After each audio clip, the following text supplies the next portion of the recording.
Everyone and welcome back to my channel. तो कैसे हैं आप सब। आज हमारे किचन में बनने जा रहा है बहुत ही मज़ेदार और बहुत ही कलरफुल सा मिक्स वेज अचार।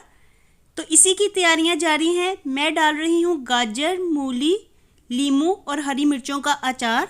तो गाजर और मूली का सीज़न चल रहा है, तो अचार डालिए और अच्छा सा मिक्स अचार बनाकर अपनी फैमिली के साथ इंजॉय कीजिए।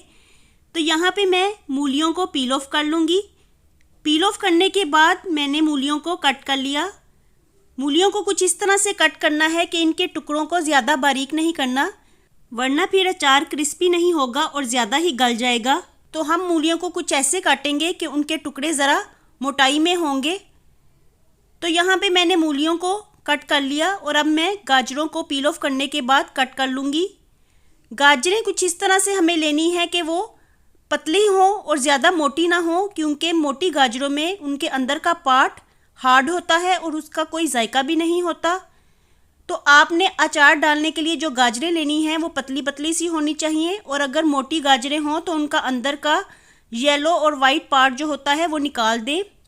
तो यहाँ मैं गाजरों को मोटे स्लाइसिस में कट कर रही हूँ। अचार डालने के लिए मैंने 1 kg मूली और सेम क्वांटिटी में ही मैंने गाजरें ली हैं और इन दोनों को मैं कट कर लूँगी। हरी मिर्चों को मैं फ्रेशली उसी वक्त ही कट करके डाल दूँगी जिस वक्त मैंने अचार डालना होगा। गाजर और मूली को मैं पहले इसलिए कट कर रही हूँ क्योंकि इनको ओवरनाइट नमक लगा के रखना है, क्योंकि इनमें नेचुरल वाटर बहुत ज़्यादा होता है। तो हम इनको नमक लगा के ओवरनाइट रखेंगे तो फिर इनका पानी निकल आएगा जिसको कि हमने थ्रू आउट करना होगा। तो इसीलिए मैं गाजरों और मूलियों को पहले कट कर रही हूँ। यहाँ पे मैंने गाजरों और मूलियों को लंबे स्लाइसिस में कट कर लिया है और अब मैं इनके ऊपर 2 चम्मच नमक और 2 टेबलस्पून ही हल्दी के डालूंगी। हल्दी और नमक डालने के बाद मैं इनको हाथों की मदद से अच्छी तरह से मिक्स कर लूँगी। मिक्स कुछ इस तरह से करना है कि गाजरों और मूलियों के हर टुकड़े के ऊपर नमक और हल्दी लग जाए। कट करने के बाद आपको गाजर और मूली मिकदार में ज़्यादा लग रहे होंगे, लेकिन ये सुखाने के बाद कम हो जाते हैं क्योंकि इन्होंने श्रिंक हो जाना होता है। इसलिए इनको जितना ज़्यादा लो उतना ही बेहतर रहता है, वरना फिर बाद में ये कम लगने लगते हैं। तो यहाँ पे मैं गाजरों और मूलियों को ओवरनाइट रेस्ट पे रखूँगी। और देखिए ओवरनाइट रेस्ट के बाद गाजरों और मूलियों ने कितना ज़्यादा पानी रिलीज़ किया है। जब मैंने इनको रेस्ट पे रखा था तो कोई पानी नहीं था, और अब ओवरनाइट के बाद देखें इन्होंने कितना ज़्यादा पानी छोड़ा है। तो मैं गाजरों और मूलियों को निचोड़ निचोड़ के निकाल लूँगी और इसके बाद मैं इनको धूप में सूखने के लिए रख दूँगी ताकि इनमें कोई भी मॉइस्चर बाकी ना रहे। तो अगर ये दोनों चीज़ें एक दिन की धूप में ना सूखें तो इन्हें नेक्स्ट डे की धूप भी लगवा लेनी चाहिए, लेकिन इनमें कोई भी नमी बाकी ना रहे, क्योंकि नमी से अचार ख़राब हो जाता है। तो यहाँ मैं ये पानी थ्रू आउट कर दूँगी। इसके बाद मसाला तैयार कर लेते हैं। तो इसके लिए मैंने 2 चम्मच अजवाइन के लिए हैं, 2 टेबलस्पून। इसके बाद मैं 3 टेबलस्पून मेथी दाना के लूँगी और मसालों की क्वांटिटी को हम एक जैसा ही रखेंगे। 3 टेबलस्पून मैंने मेथी दाना के ऐड किए हैं। अब मैं इसमें 3 टेबलस्पून ही सौंफ के ऐड करूँगी।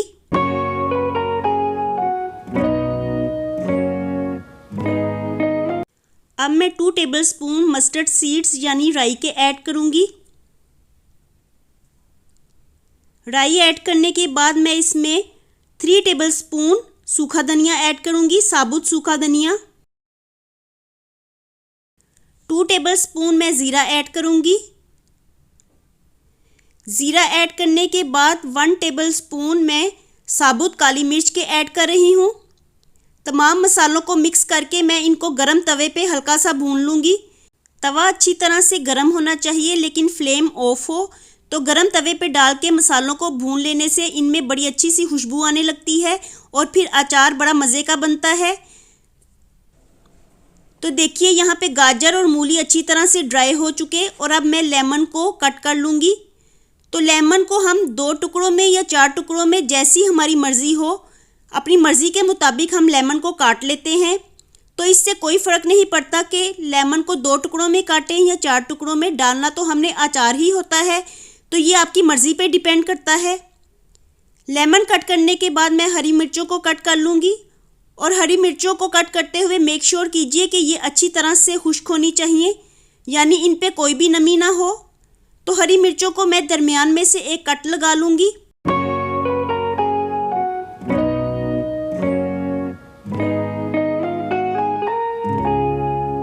यहाँ पे हमारे भुने हुए मसाले ठंडे हो गए और अब मैं इन्हें ग्राइंड कर लूँगी। इनको कुछ इस तरह से ग्राइंड करना है कि ये ज़्यादा बारीक ना हो, दरदरे से रहने चाहिए।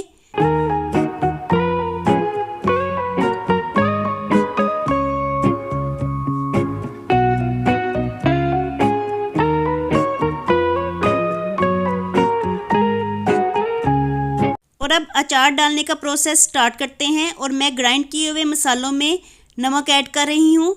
4 टेबलस्पून मैं नमक के ऐड करूँगी। नमक ऐड करने के बाद मैं इनमें 3 टेबलस्पून पिसी हुई लाल मिर्च को ऐड करूँगी।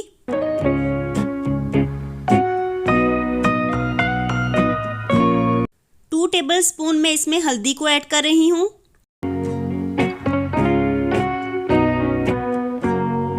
इसके बाद मैं इसमें 2 चम्मच कलौंजी के ऐड करूंगी।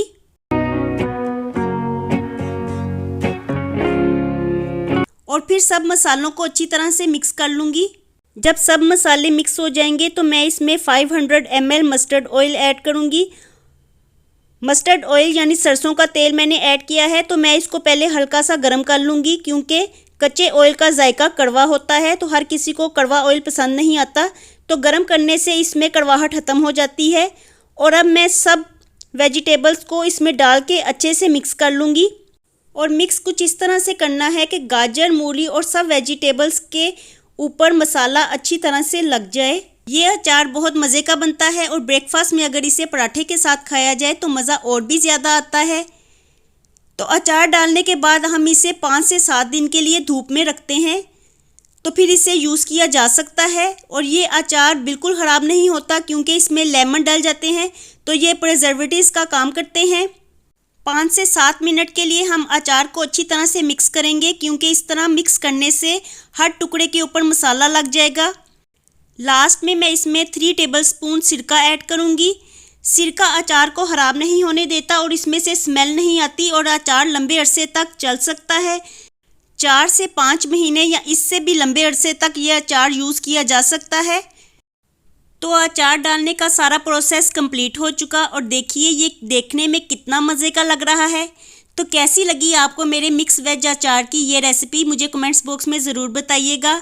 ये अचार खाने में बहुत ही मज़े का लगता है, इसलिए आप इस रेसिपी को ज़रूर ट्राई कीजिएगा और मेरे चैनल को सब्सक्राइब करना बिल्कुल मत भूलिएगा और वीडियो को लाइक भी ज़रूर कर लीजिएगा। तो अचार में आप ऑयल और नमक की मिकदार को चेक करते रहिए क्योंकि इन दोनों चीज़ों की कमी से अचार ख़राब हो जाता है। तो ये दोनों चीज़ें मुनासिब मिकदार में ही होनी चाहिए।